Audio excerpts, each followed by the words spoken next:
पूजाबा के दीदिया बोलावेले घरवे में रंग लगावेले। पूजाबा के दीदिया बोलावेले घरवे में रंग लगावेले। बस रंगूरी रंग खातिर औरी पहम के नचावेले। पूजाबा के दीदिया बोलावेले घरवे में रंग लगावेले।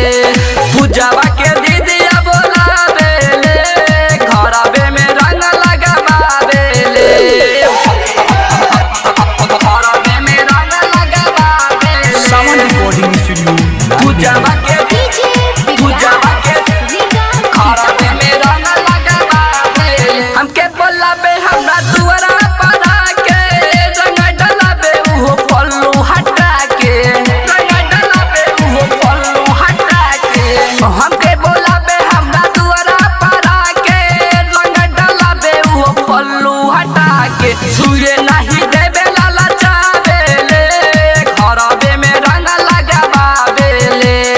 छुए नहीं देवे लाला चावेले घरवे में रंग लगावेले। आ पूजाबा के दीदिया बोलावेले घरवे में रंग लगावेले। आ पूजाबा के दीदिया बोलावेले घरवे में रंग लगावेले। घरवे में रंग लगावेले। पूजाबा के पूजाबा के घरवे में रंग लगावेले। रामे कल धड़कन से करे तेला बेला मुस्कान के घरवा में घुसे न देला।